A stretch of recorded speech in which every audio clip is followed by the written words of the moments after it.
Hello out there, Foxes fans, and welcome back to another edition of the U.S. Foxes podcast, coming to you live as always from various parts of the United States. I am your host, Matt Folks, joined by my co-hosts this evening down in Houston, Texas, Mr. Jim Harris. What's up, brother? Doing well. Starting to get a cold front down here in Texas, so wrapped up warm, and it's almost like English weather. Well, it's beautiful. I can't relate really because it's perfect here, isn't it, Chris? My our other it's not co-host, bad, Matt. Chris Warner, back from his extended Euro vacation. So good to see you at the match, or watching at the pub, and the whole family's back together. So glad to have you back, buddy. Yeah, it's been great. Firstly, amazing job these past few weeks. Been listening to you from the other side of the world, and it just makes me smile when not only when you watch a Leicester win, but I can just be a fan for once and listen to you guys talk about anything and everything. So awesome job. And yeah, I mean, echo your point, Matt. Yesterday felt like just a great atmosphere for us. The San Diego Foxes were representing from all over Southern California, and it was an absolute awesome time. Dude, it was great. We had 15 of us there yesterday. Loud and proud, sang my throat out, and it was crazy because, like, man, I couldn't tell you. It's been a while since I've walked into the Bluefoot that confident about a match and getting a result, and I just think it stands to where our team is right now, Chris.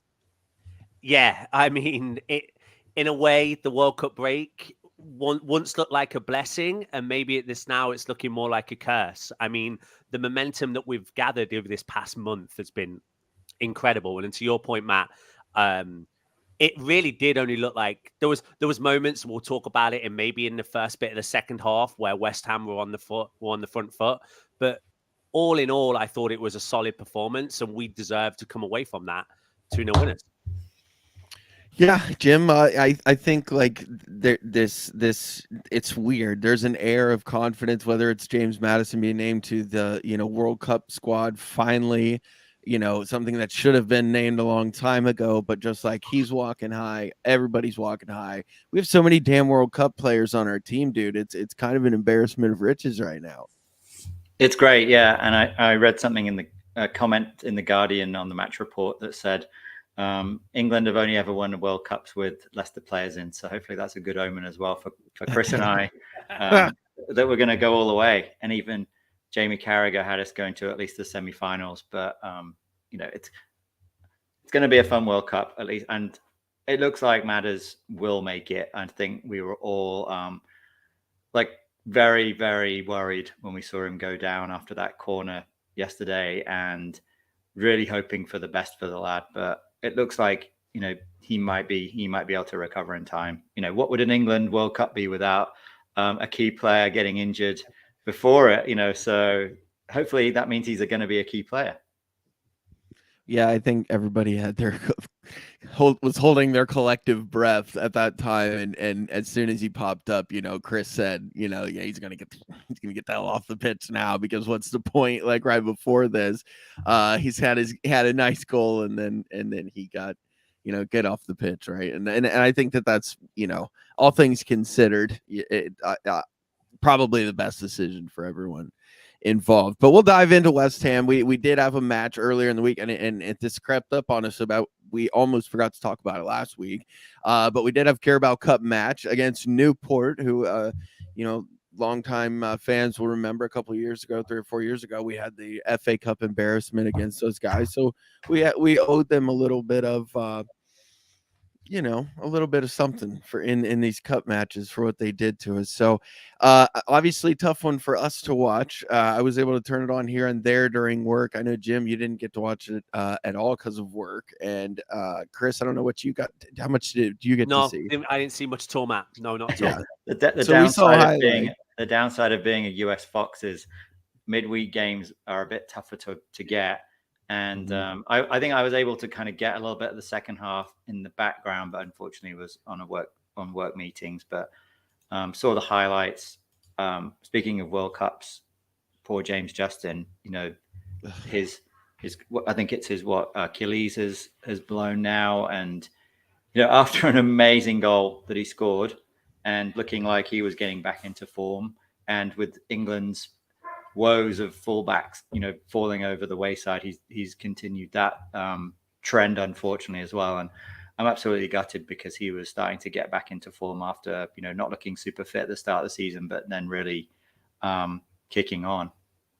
Yeah, if you didn't get a chance to see the goal that he scored, guys, and I tweeted at the time, like, let's fuck out Premier League if James Justin is scoring these goals again, because, and then sure enough, man, I think 5 minutes later, just a horror injury. And don't look at that, but if you can, watch the goal, because the goal is an absolute screamer and showed what a special player he is, and just the injury luck that continues to happen with players like him. And Ricky P, kind of the same situation, a player that was ready with so much promise and was going to get healthy again. Finally, we're going to be able to do something with, and just injury bug strikes again. And I did see this week Ricky put out a video of himself in rehab already, and he's already jumping and doing things that make no sense that any human should be able to do after the kind of injury that he suffered. So best wishes to them, and yeah, best wishes to James, because just so fucking unfortunate. And you hate to see it. So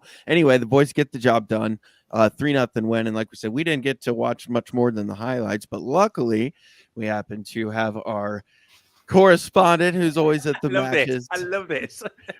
Mr. Ollie McLean did submit to us his match days with Ollie, the Newport County edition. Chris. Hey Matt, hey US Foxes, hope all is well. Just a little recap on that 3-0 win in the Carabao Cup versus Newport. Solid 3-0 win, solid performances all round, some lovely goals, especially JJ, which is a big shame to see him get stretchered off. Yeah, he's not had it easy, that lad, has he? I just hope that he comes back soon and as well as he was playing. Yeah, it's a big shame for him, but anyway.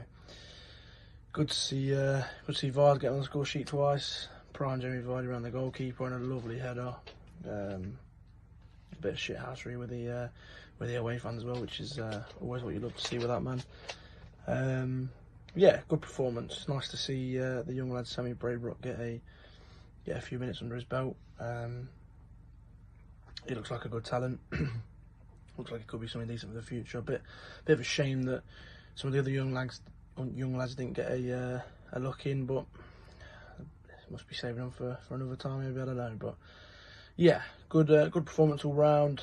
We move on to Saturday, West Ham away, which hopefully will be better than last year's visit to the London Stadium.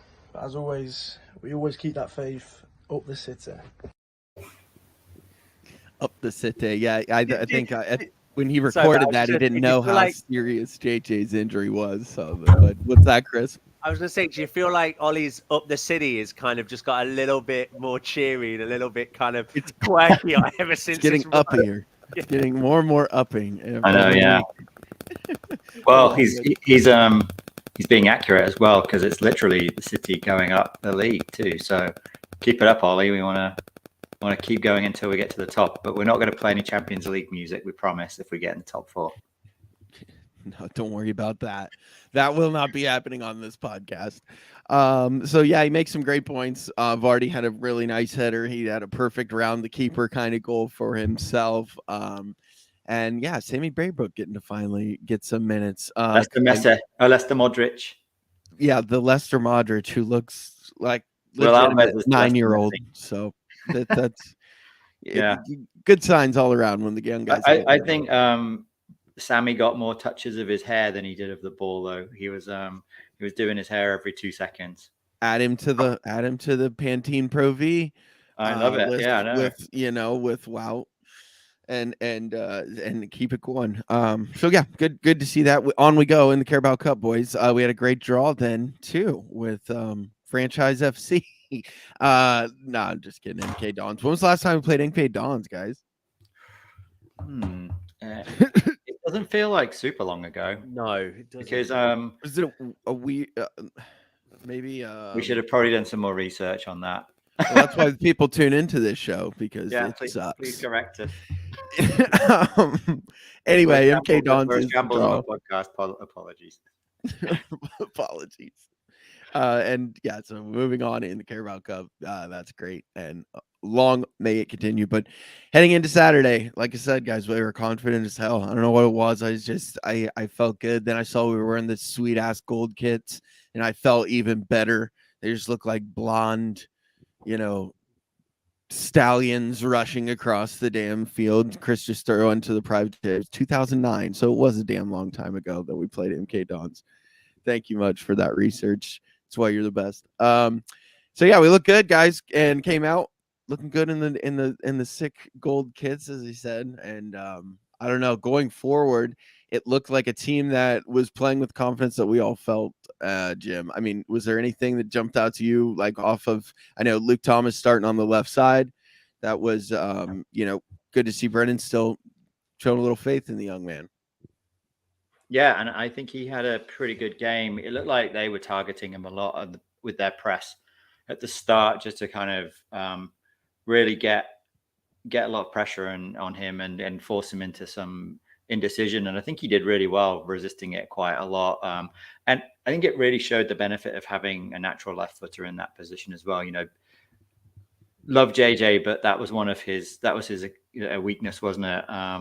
And like the fact that he could kind of shield the ball and then play actually something down the line. And I think a couple of times it was sort of getting to Harvey Barnes and causing a little bit of trouble and getting it out of play. So, that was great to see. Matt, as you said, that kit looks beautiful. And I even had a message from my best mate back home, who is a Derby fan. Apologies all, but he said, that kit is amazing. You should get it. So my road of knowing that guy for a lot of my life is and converting him to a Leicester fan is still moving forward on that. Excellent. With a kit like that, it shouldn't be hard. Chris, when you saw Luke in the lineup, what were you thinking? It was kind of like what do we even call that formation? Well, I think Thomas was incredible. I think 1-4-1. Yeah. But I think Thomas was great. I mean, if you listen to the radio, Piper, I think, gave him man of the match. I think he had the most interception. I think it was 5 of all players in the Premier League. That was on Saturday. It may have changed today when we're recording this. But I think, to Jim's point, West Ham definitely tried to target him from the get-go. They tried to be aggressive down that right-hand side, shift the ball down that. But he was strong. He was good on. I thought he did the fundamentals really well. Like, he understood when he had time on the ball, but at the same time, he wasn't afraid to get rid of it, whether it was put it in Rosie of the second steer. He didn't mind doing that. But I think, how can you not have confidence it's really weird to say this, but that back line is oozing confidence at this moment in time. And I will talk more about it in detail, but it must be great for someone like Thomas to come into the side in these sorts of situations and just kind of feed off that central defensive area, knowing your goalie is having an incredible time at this moment in time. And I think he played really, really well. They just are strutting around, dude. And Dan's got that new cool haircut like that he put on for Ghana. Dan Amarty's playing like a demon possessed right now. He's doing faint legs. Like, he almost had a worldie, like inches away from worldie. Nice save, forced him into a nice save. Dan Amarty is doing these kind of things, guys. And that's where this team is right now, Jim, where Dan fucking Amarty is doing these things.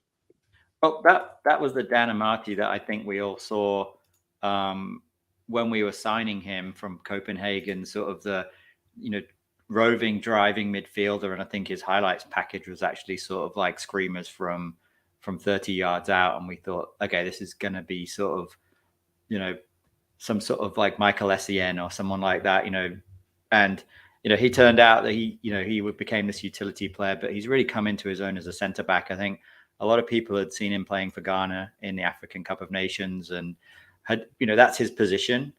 And he's proving, I think, with Fass and Danny Ward, like nice little like triangle. I think our friend Jordan, he pointed out that they're the Danana between them, and they're going to be, the super triangle, and it's great to see. Yeah, the Danana. That's we were making a reference to the bright yellow man, as he's been Danny Ward, who's just also playing out of his mind, and the group that they are and the confidence that they're playing together. I saw a really good picture of Dan Wout and Dan all together, and yeah, Jordan started calling him the Danana because of that yellow kid, so it was pretty awesome, cracking us up. Danana, then I guess if you're an English person like Chris and I. A Danana. Yeah, I think as we're seeing it every week, it's just building and building and building, and it's you made a reference to the fact that it's a shame that it is this World Cup break right now, because man, if we could have kept this going, I know we're not the only ones. I was talking to one of my buddies that's an Arsenal fan that's also bemoaning this break time right now. So it's from different ends of the spectrum, but it is what it is. But Chris, I don't know, dude, what's the next thing? What you want to pick out about this team that's just kicking ass right now? So I'd love to get your boys' opinion of this, about where this confidence between the three of them, Faust, Amati, and Ward, has come from. Because I mean, obviously, Faust's first game we got stuffed 6-0 by Tottenham, and it is remarkable to see. And I personally, I'll give my opinion, I don't see it as the one of them. I just see it as this collective three, that they just, all of them are working together, and as a collective unit, that's just instilling confidence. There was a couple of saves from Ward yesterday that I don't know whether the Danny Ward 9 games ago would have been able to do that. I think when we make a mistake, there's always courage there. And I'd just love to get your guys' thoughts on kind of have you, watching them over this past 3 weeks, which I've not been able to kind of watch every minute. Has there been a moment, or has it just been something that's kind of just been progressively building and building and building? No, dude, it's been a collective. You're talking about guys that the world was calling for Danny Ward's job and head. I mean, literally internet memes all around making fun of him. Wow, got embarrassed. Dan Amarty still doesn't get the respect that he deserves, because they think he's old, he's washed up, and they laugh when he gets put into the lineups. But they've stuck together, and when you do that, when everybody in the world's attacking you, and you kind of get that us against the world mentality, and I think they've embraced it now, and they're just running with it, Jim. They are, yeah. I think probably the new defensive coach, set piece coach, who's come in, we know he got delayed from, maybe that's part of it too. And he and Fass, like, I think listening to Fass in interviews, he did a good one on Radio Leicester, and he said he's a big, he came in and he thought, oh, look at all these big personalities in the dressing room, how am I going to fit in? Because I think he is quite a vocal, forthright person, but also pretty humble. But I think them welcoming him into the family, so to speak, it's a tight-knit team. Maybe one of the good things about not having a lot of new players is that you can integrate and then kind of maintain some continuity. But it's really clear that he's a leader on the pitch, and he's sort of organizing, he's structuring, and he's kind of talking about what's happening. And I think that has really helped Danny Ward, who looks really confident now. He was, again, I think we talked about this in the last pod, coming out, claiming crosses, claiming balls into the box. I sit there watching and yelling, keeper, come out for it. Like, you got to, he's doing that. He's got, I think he trusts the 2 center backs in front of him. Certainly. We look a lot more solid and organized. You see, I think Yuri coming in and playing this new kind of, like, I think the Trent role or whatever, Trent Alexander, but better than Trent, and covering Castagna when he's bombing on. That wasn't happening earlier this season. I think that's a great switch by, Rodgers and the staff to spot, save his legs, provide some cover. He's terrible at tracking back and chasing. That's when he was giving away cheap free kicks. But if he sees the pitch in front of him, he can choose when he goes. That creates some stability, because Thomas will not go if Castagna goes. So we kind of have a back four still. And then I think Samari's been sort of screening pretty well too. So all in all, that's helping. And I think, like, there's nothing more, confidence inspiring than just keeping clean sheets, because you feel like you're doing a job as a unit and as a team. and then you kind of start the game thinking you're going to not concede, rather than thinking, okay, we've got to score a goal to even get a chance of getting a draw. And I think just seeing that is percolating through the team. It's cool, dude. And you said the man's name, Boubacar Samara, guys. Like, at the end of the day, that we talked about it earlier in the year. That this was a team that was built for European play with European caliber players, and for whatever reason, we had the hiccup, and it started off a little rough, but now we're starting to see these European level players start to play to these levels that we expected. And I think, Booba is one of those guys that he's doing things so effortlessly. Like, the guy looks like he's not even really trying. It's I wasn't the only one that made, I think, Chris, you made a reference to a certain defender of the past that he reminded you of. The way Samari is going to be one of those players that's going to be he's going to frustrate the hell out of you, because everything is done at his pace. He isn't going to, he's not going to rush anything. And at the same time, he's going to play that pass.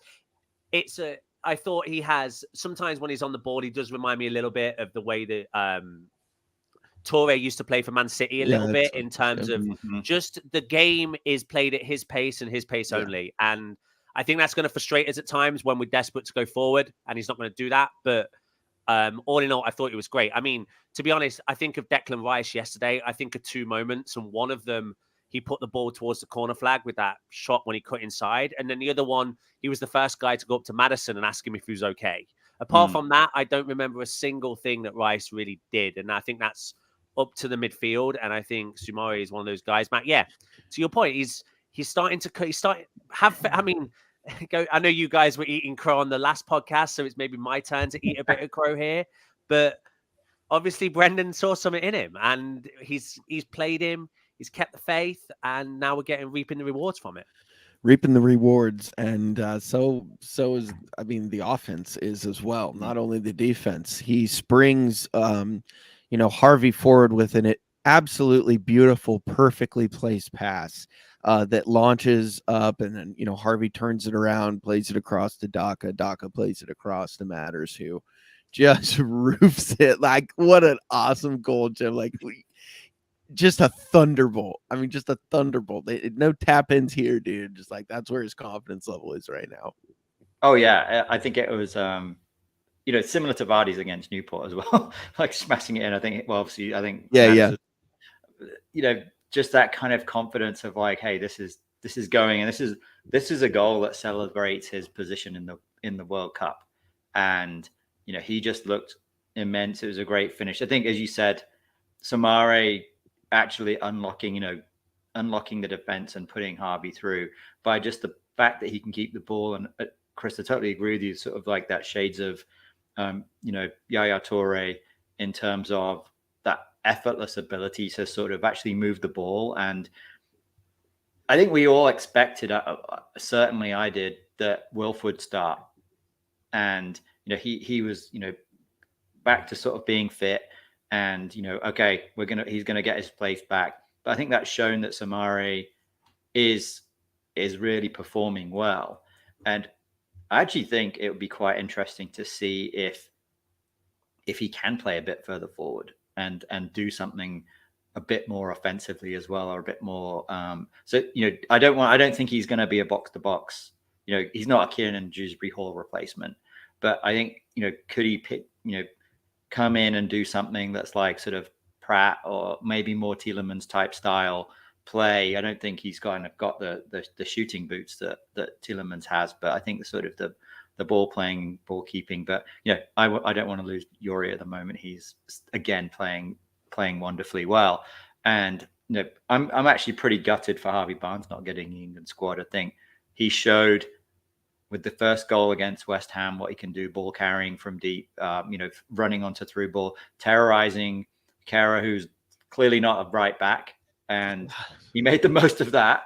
And I think the goal that Vardy scored for the third on against Newport as well, where it was just deep line carrying the ball at pace and knowing when to play the ball through. And I think that's something use in a World Cup if you're chasing. But he's not there. Sad for him, but give him a rest. For us, I think we said that we wouldn't be too sad if a couple of the players didn't get to go just because they can have a rest. But yeah, it is really helping us going forward and unlocking that and playing, beating a man and playing a fast ball and not relying on one or two players to be able to do that from the middle. Moving along then, heading into it was one of those things where every time that West Ham would get an opportunity, but Danny would snuff it out and we would spring right back. We were on that press again, really pressing well. I think a big part of that press was KDH. Your thoughts on him, Chris? Solid.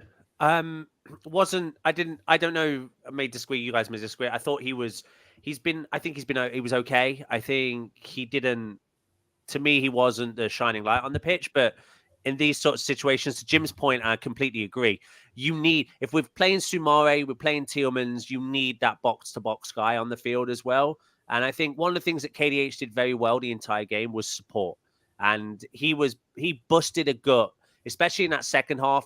When we sat back a little bit and then tried to hit him on the counter, he was always aggressively trying to get up the pitch and give us numbers up the top of the pitch. So I thought off the ball, he was great. And I think as well, it's been a tough first half of the season for him. I think you look at his performances latter half of last season and everyone was raving and the bar was set so high that coming into this season, I think he put so much pressure on himself as an individual that maybe that was just a little bit too much for him. So to your guys' points about having players have that time off, I think someone like KDH, this could be really useful for him because it gives him an opportunity maybe to sit down with the video guys, with Brendan and say, look, this is what you're doing well. This is where maybe you're doing things that we don't really need you to do. And really, this is what we want to see and give him almost like a new preseason. So he's a sort of guy, Matt, that I expect next in the second half or whatever we're going to call it is going to be one of those players that comes on leaps and bounds.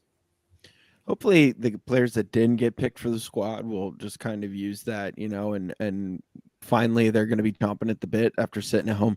I know like when I, watch football, it made me want to play FIFA. And so hopefully like the guys that didn't get picked, they're going to sit and watch a bunch of World Cup and they're going to be raring to go. When they come back, we're going to kick some ass. So totally relevant to compare those two things. And I, going forward then, we brought on a few subs that were, I don't know, Jim, your thoughts on Brennan's strategy with the subs? Because I don't know, Daka was doing a phenomenal job. And I don't know, what's your opinion, I guess, on the moves that were made? I actually think that he got like the subs. I agreed with his subs this week. I was actually surprised that Vardy didn't start after just kind of, maybe being super hungry at midweek, but he did play pretty much the whole game.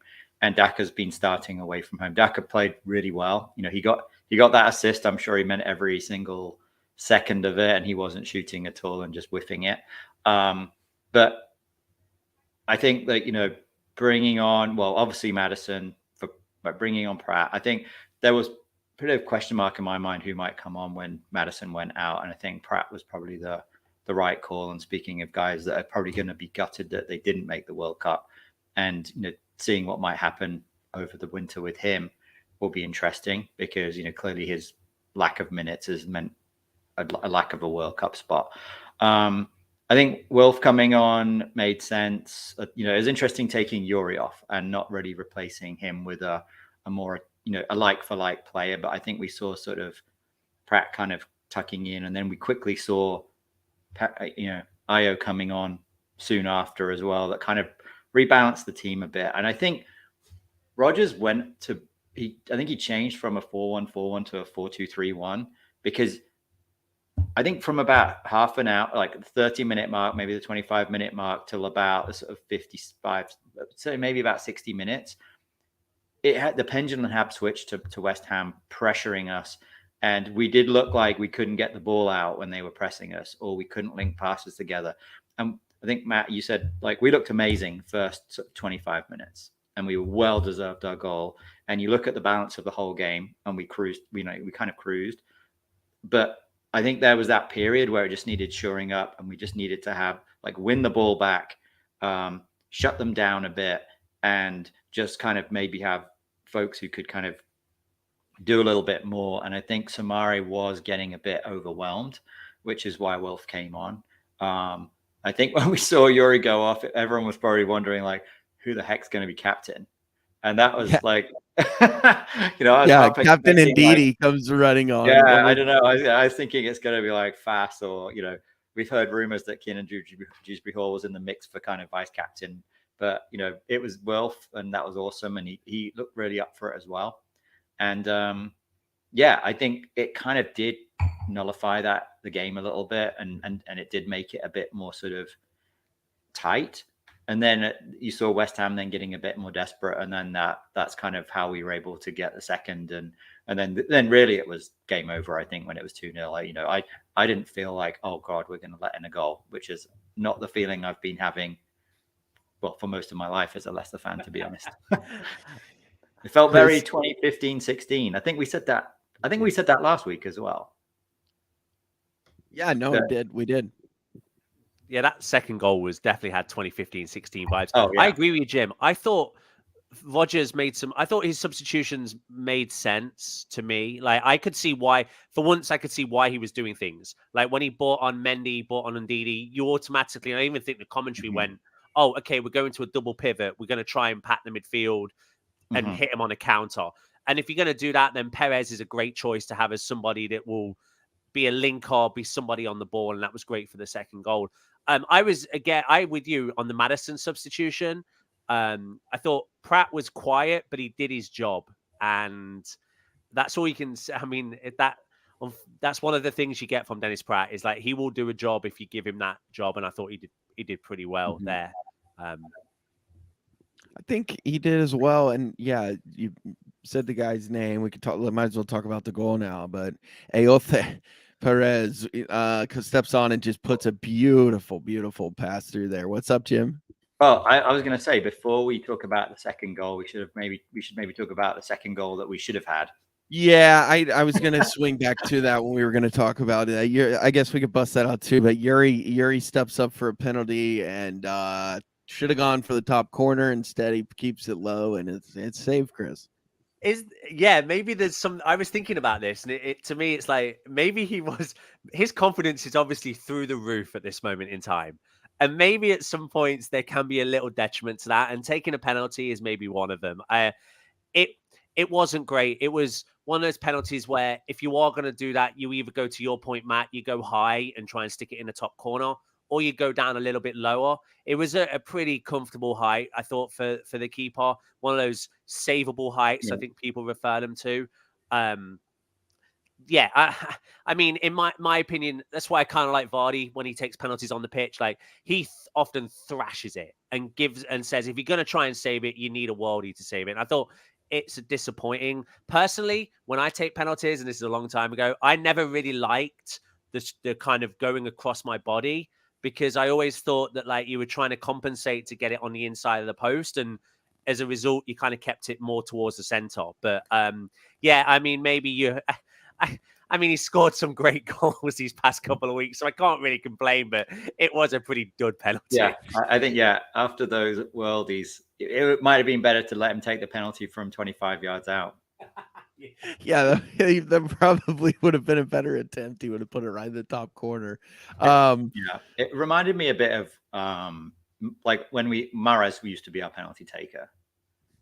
You think in theory this guy is just going to score this and it should be easy, and it was just it was a long wait. He had a long wait, not only to get the penalty awarded. I think as soon as I saw the replay, it was clear as daylight. And that was one of the ones where I think, why is VAR not just saying, hey, that's a penalty. I can tell you that all day.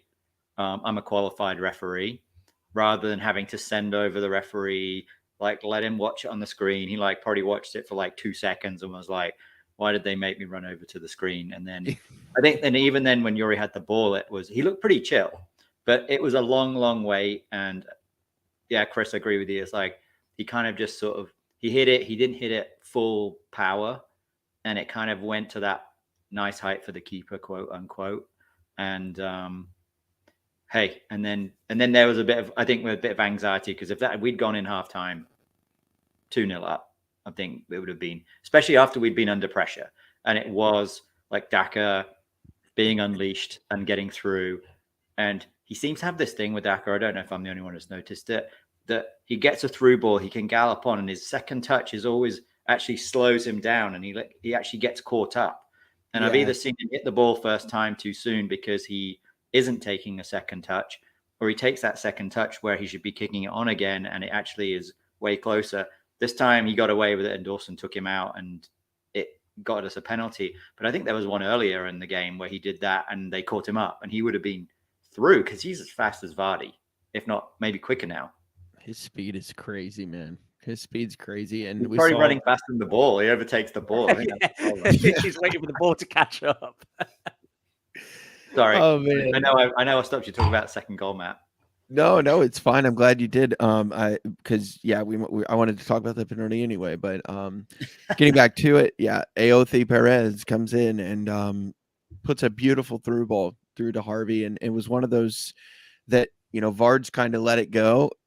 Thankfully, he had the vision to see Harvey making that run, and I don't know if you guys noticed this, but after Harvey does his slide in the background, you can see AOC sliding by himself.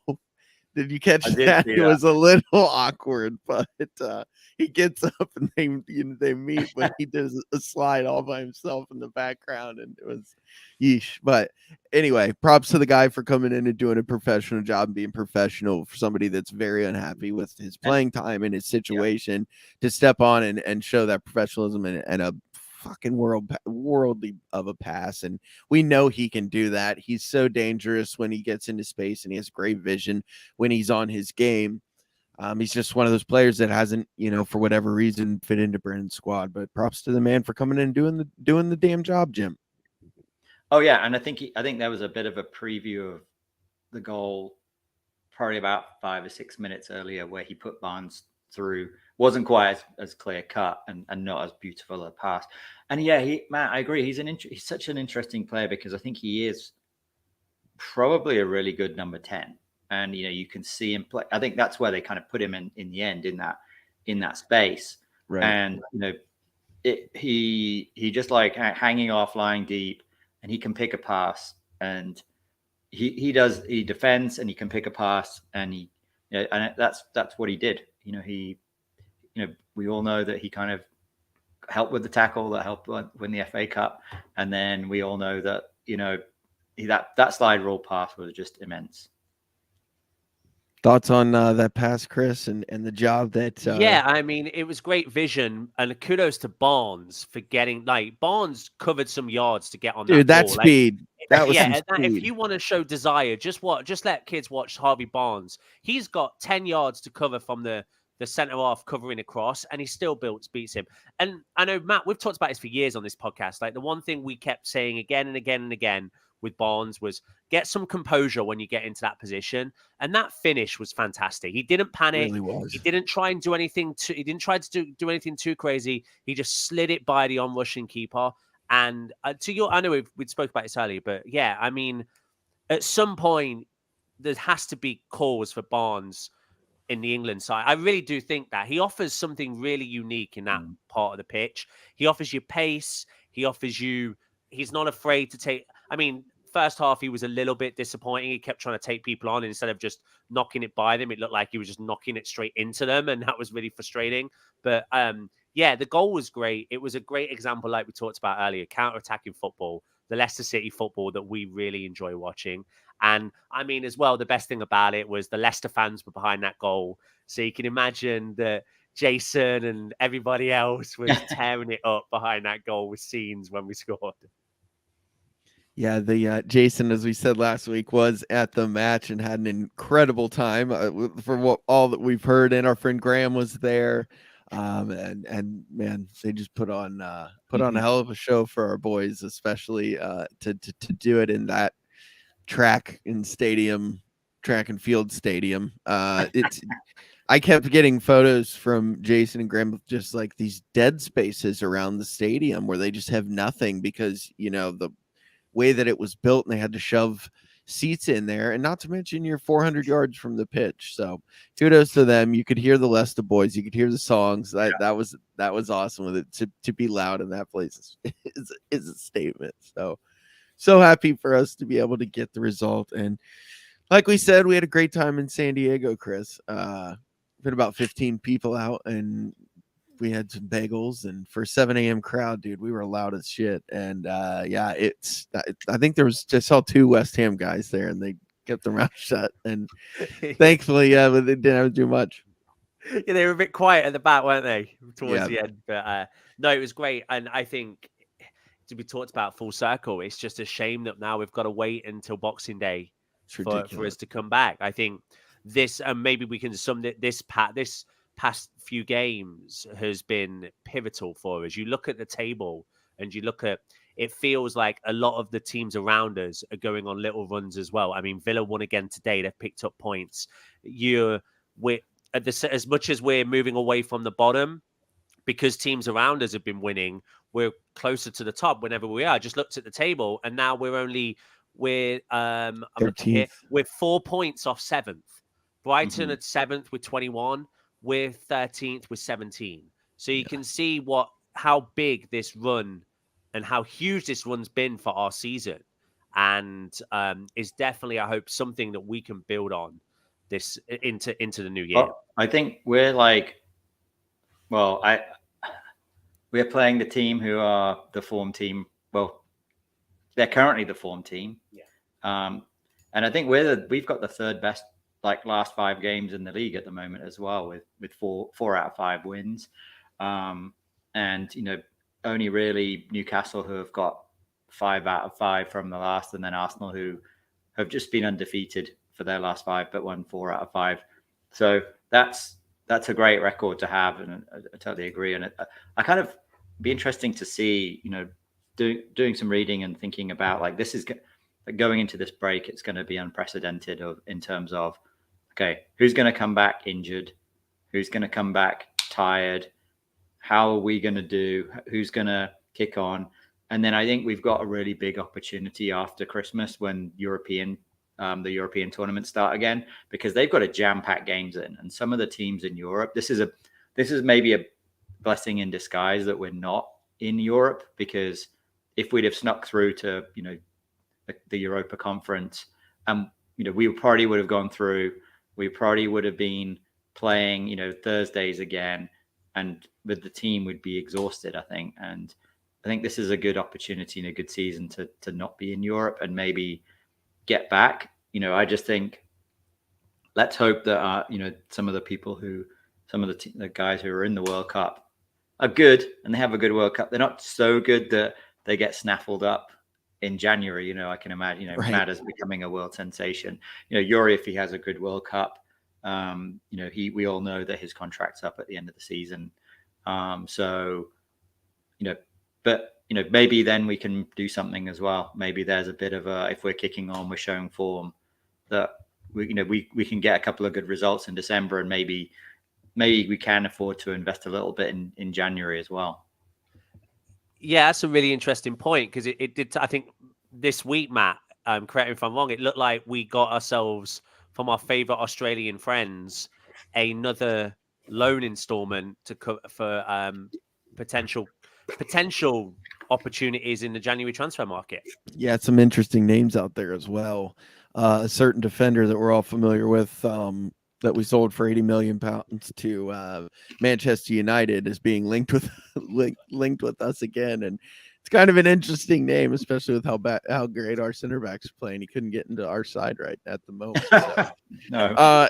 It'll be interesting. It'll be that crazy season, but it's fun. It's fun and feels fun to be a Leicester fan again. And you can see it on the guys' faces. There's a togetherness. There's not this finger pointing and yelling and shit we saw earlier in the season. Now there is a community sense, and yeah, God, hopefully they bottle it up, set it on the damn jar, and then when they come back, you know, after this World Cup break, they can open it up again and take a big drink, and everybody can get right back to their form and where we were as a team.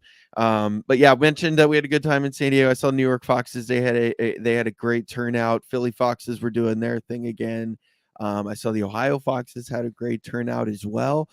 So shout out to you guys, and thank you for keeping the faith going. Another announcement was made by NBC Sports.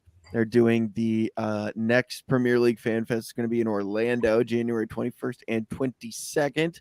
We will be there. Some of us will be there 100%. So I definitely look forward to seeing anyone that wants to make the trip to Universal Studios. That's going to be a freaking blast. Guys, what are your thoughts on Orlando, Jim? Yeah, I was surprised that it was in Orlando, but looking forward to going and maybe having like a crazy ride with Leicester combined with a crazy ride at Universal Studios. Yeah, fitting for this season, a roller coaster. Chris, have you been? No, Matt, I've never been to Florida at all. So no, I've never done any of that. So yeah, exciting. I think great opportunity again. One of those good cities where lots of connectivity from all of the domestic airports around the US, which has to play a part in NBC's decisions. But yeah, I can't wait to ride the Leicester City roller coaster in the morning and then whatever breezes in the afternoon. Whatever we need to after that. So yeah, guys, if you can do it, it's gonna be awesome. We'll get back to you soon and do some planning and see if we can have another event and get together for y'all. That'd be fun. So I think it's got to be in Florida. So it's winter time. There's only so many places, and they just had one out here in LA. So I was thinking it might be maybe in Arizona, Phoenix, something like that. But Orlando it is, and that will be fun. So look forward to that and seeing you guys all there. Over the break, we are going to do at least one show. We'll keep you guys posted. We're going to have our local bartending legend, Rodney from the Bluefoot's going to come on, and we're going to ask him, we're going to call it Confessions of a Premier League Bartender. And he's going to fill us in on who's the best and worst tippers, all of the gossip that you would want to know out of a long-time bartender. It'd be cool. We don't know. We talked about maybe getting Jack as well from the Football Factory. If we could get the two of them, I think that'd be a hell of a good. They'd have some stories to tell.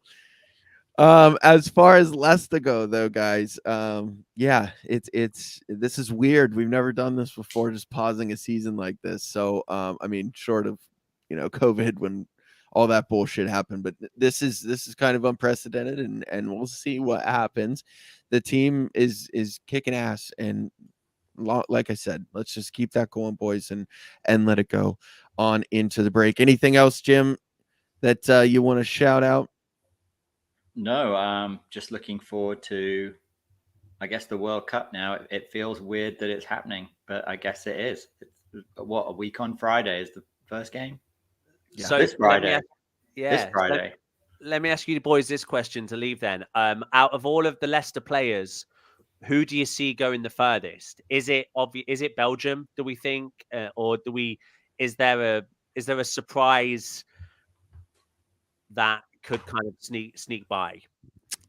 You know what? Fuck it. I'll just say, how about Dan Marty and Ghana? I see them making a crazy run. Why not? Yeah, it starts Sunday, 20th. So I thought it normally starts on a Friday, I think, but I guess it's in Qatar, so that's their weekend. I think I'm going to be biased, but I'm going to say James Maddison is going to go the furthest. I think we could have a pretty friendly, nice draw, depending on what happens with group. Is it group A? Yeah. So, yeah. If we win the group, then we maybe get Senegal, and I think what we're all maybe then hoping is that then we get maybe the runners up of who it might be France in the last 16, but that's if they come second. So I was watching the Jamie Carragher. Jamie Carragher did some predictions, and he had Denmark to come ahead of France in Group D.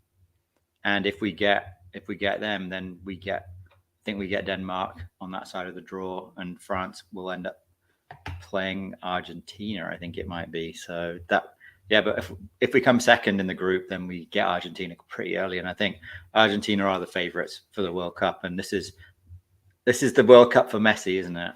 Yeah, this is Messi's. I think this is Messi's farewell. That's his final last World chapter Cup, in his that, career, yeah. almost, and Well, I think it's setting until up he comes perfectly to for him.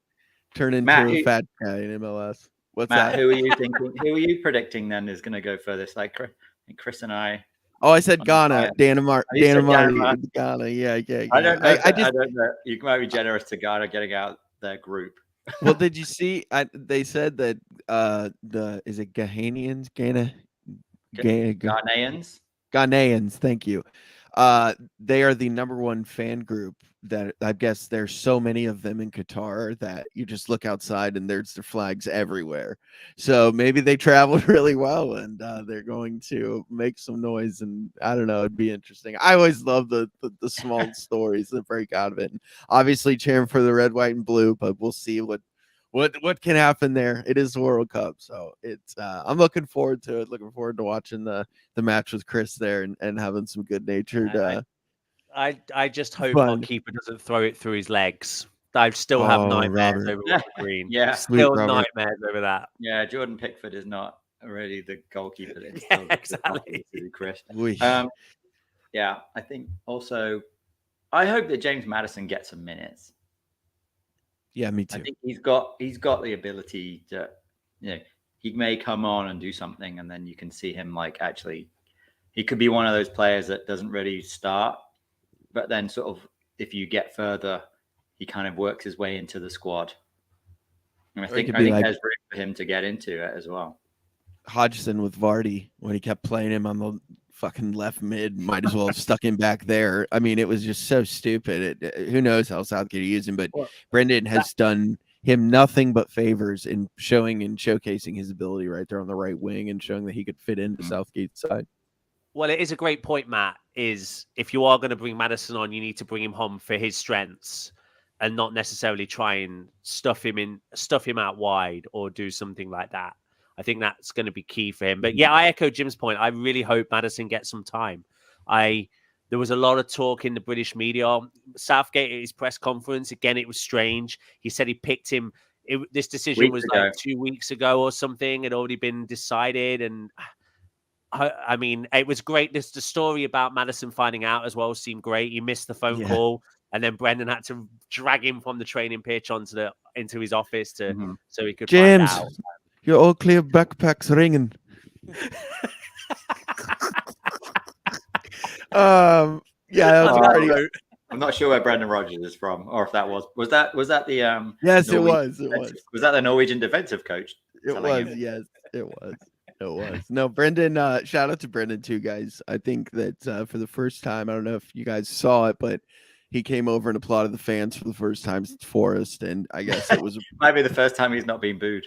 Well, it was a pretty from those that were there, it was a pretty awesome scene. They said, goosebumps were the word that I saw. So we'll if we're coming together like that, long may it continue. So guys, with that, for Jim and Chris and Jason, who's over in the beautiful UK, travel safely, buddy, and we'll see you soon. Until next time, guys, we will shout you out on Twitter when we will have our next show and we can get things scheduled for that. But until then, have a damn awesome World Cup break. Be safe and good luck with writing the best fake doctor's notes, excuses, or whatever the hell you need to do to get the hell out of work. We will all be coming up with creative ways of that, especially if your boss doesn't know about soccer. That makes it even easier. So thank you guys for joining us on the US Foxes podcast, and we will see you next time. Peace.